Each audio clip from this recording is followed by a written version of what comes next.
Hi viewers, சூப்பரான update friends. ஒரு பக்கம் பார்த்தீங்கன்னா ரேவதியோட கார்த்தியோட ரொமான்ஸ் ஒரு பக்கம் இருந்தாலும், இப்போ தான் ரேவதி சந்தோஷமாக சொல்லிகிட்டு இருந்தாங்க. அதாவது கலச பூஜைலாம் நல்லபடியாக முடிஞ்சதுக்கப்புறம் அவங்க கூட நான் தனியாக இருக்கணும்னு சொல்லிட்டு இருப்பாங்க.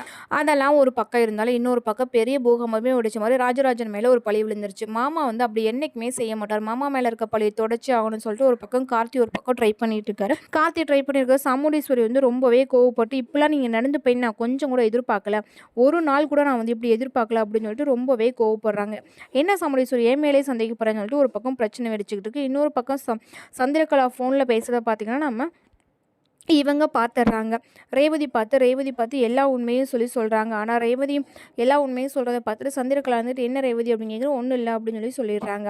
இன்னும் பார்த்தீங்கன்னா நம்ம சந்திரகலா என்ன பிளான் பண்ண போகிறாங்க, அது மட்டும் இல்லாமல் நம்ம கார்த்தி எல்லா உண்மையும் கண்டுபிடிக்க போகிறாராம். நம்ம சிவனுடைய வசமாக மாட்டிக்க போகிறாங்க. கலச பூஜையும் பாதியோடு நின்றுச்சு.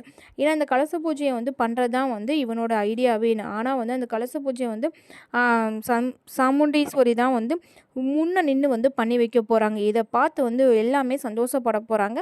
இவங்களுக்கு பார்த்திங்கன்னா ரொம்பவே அதிர்ச்சியாக இருக்க போது. சந்திரகலாவுக்கும் சிவனாண்டிக்கும் ரொம்பவே அதிர்ச்சியாக போகுது. நம்ம போட்ட பிளான் இப்படி திரும்பிடுச்சு அப்படின்னு சொல்லிட்டு ரொம்பவே யோசிக்கிறாங்க. இன்னும் வரக்கூடிய எபிசோடு எப்படி இருக்குன்னு சொல்லிட்டு பொறுத்திருந்து பார்க்கலாமா ஃப்ரெண்ட்ஸ். இந்த மாதிரி அப்டேட் உங்களுக்கு பிடிச்சிருந்தா மறக்காமல் லைக் பண்ண சேனலை சப்ஸ்கிரைப் பண்ணிவிட்டு பாருங்கள்.